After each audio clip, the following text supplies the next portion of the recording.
Hello everyone, कैसे हो आप सभी लोग। उम्मीद करता हूँ आप बहुत अच्छे होंगे। थैंक यू सो मच हमारी प्रीवियस वीडियो को इतना ज्यादा प्यार देने के लिए। तो हम एक नई वीडियो के साथ आ गए जिसमें कि आज का हमारा टॉपिक है member was not active on the date of service, patient can not identify और क्लेम इन प्रोसेस क्या होता है। तो चलिए शुरू करते हैं बिना किसी देरी के। सबसे पहले pending and claim in process क्या होता है। In medical claim that has been submitted by the provider means doctor, but it is being reviewed audit by the insurance payer. It is a middle of the payment cycle have not been fully paid, deny और rejection. It's mean कि देखिए, ना ही वो claim fully paid हुआ है, ना ही वो denial हुआ है, ना ही वो रिजेक्ट हुआ है। क्लेम अभी स्टैंडर्ड पोजीशन, मतलब क्लेम अभी इंश्योरेंस कंपनी के पास है और इंश्योरेंस कंपनी उसे देख रही है, अभी समझ रही है, जानना चाह रही है उस क्लेम में क्या क्या हुआ है, यानी उस तरीके से उसकी स्टडी कर रही है। तो वो हमारा कहलाता है क्लेम इन प्रोसेस, क्लेम या फिर पेंडिंग क्लेम्स कहलाता है। ठीक है, और इसका लिए हम लोग यूजुअली इंश्योरेंस कंपनी को 30 to 45 डेज का टाइम देते हैं, बिजनेस डेज का टाइम देते हैं to process the claim.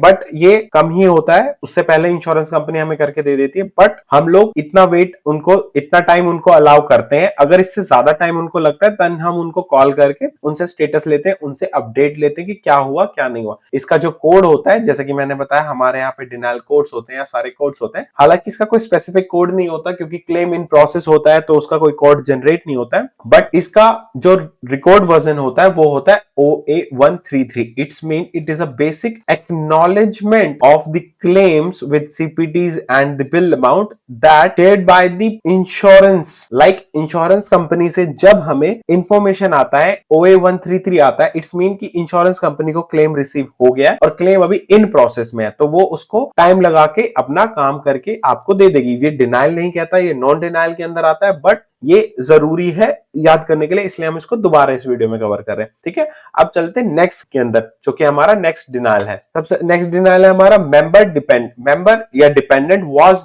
Not active on the date of service. इसका मतलब क्या है कि जब पेशेंट, जो भी पेशेंट आपने देखा था, ठीक है, जब आपने उसका बिल करा तो वहां से हमें डिनाइल आया है कि patient was not active on the date of service, यानी जो सर्विस जो पेशेंट ने अपनी सर्विसेज इंश्योरेंस कंपनी से ले रखी है वो डेट ऑफ सर्विस पे यानी उस दिन पर एक्टिव नहीं है। अब देखते हैं इसका definition. It is a common claim denial in revenue cycle management that the insurance plan of the patient was not active, was termed on, had not been yet become the effective on the date of service. यानी उस date of service के अंदर जब वो patient active नहीं होता, suppose कीजिए कि मैंने एक इंश्योरेंस लिया है 1 जनवरी 2025 से लेके 2026 तक, 1 जनवरी तक ही। तो अब अगर मेरा कोई इंश्योरेंस 20 तारीख को अगर मैं हॉस्पिटल एडमिट होता हूं 20 जैन 2026 को, तो मेरी पॉलिसी है वो तो जनवरी 1 2026 को खत्म हो चुकी है और मैं 20 तारीख को एडमिट हुआ, तो इंश्योरेंस कंपनी उसका डिनाइल दे देगी कि 20 तारीख को पेशेंट एक्टिव नहीं था,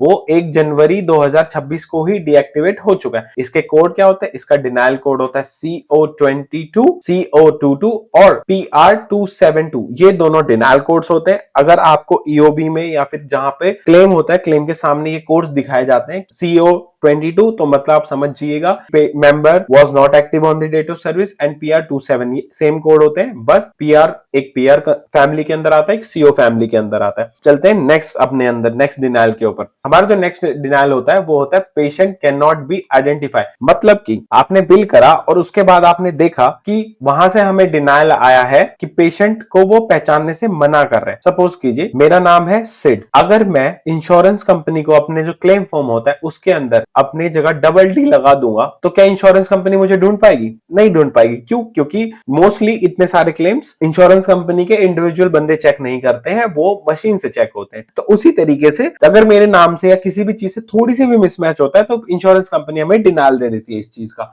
इसका डेफिनेशन देख लेते हैं। It is a claim denial indicated that the insurance pair can not B verify the patient coverage based on the information submitted. यानी जो इंफॉर्मेशन हमने क्लेम फॉर्म पे, जैसे हम क्लेम फॉर्म पे पेशेंट का नाम, उसका डेट ऑफ बर्थ, उसका एड्रेस, उसका फोन नंबर, ये सारी चीजें जो लिख के देते हैं मेनली होती है 3: पेशेंट का नाम, डेट ऑफ बर्थ, उसका एड्रेस और उसकी डेट। जब हम बिल करके भेजते हैं तो इन तीनों की वजह से अगर कोई भी रिजेक्शन आता है, जैसे कि पेशेंट का नाम इनकरेक्ट है, पेशेंट की डेट ऑफ बर्थ इनकरेक्ट है या पेशेंट का एड्रेस गलत है, तो ये हमें डिनाइल आता है और इसका डिनाइल कोड होता है PR31, यानी कि patient can not be identified. मैं नहीं जान पा रहा हूं कि पेशेंट कौन है, मैं पेशेंट के नाम की वजह से या उसकी डेट ऑफ बर्थ की वजह से से उसे फाइंड नहीं कर पा रहा हूँ अपने रिकॉर्ड में, तो इस वजह से इंश्योरेंस कंपनी हमें इसका डिनायल दे देते हैं। आप इन तीनों डिनायल्स के बारे में एक बार समझे, ये तो नॉन डिनायल होता है। इन डिनायल के बारे में member was not active on the date of service and second patient can not be identify. इन दोनों डिनायल को समझिए, देखिए, सुनिए, ठीक है। अगर कोई डाउट हो तो आप मुझसे पूछ सकते हैं कमेंट सेक्शन में। और तब तक के लिए thank you so much for watching this video. Keep learning, keep growing. Bye bye for today.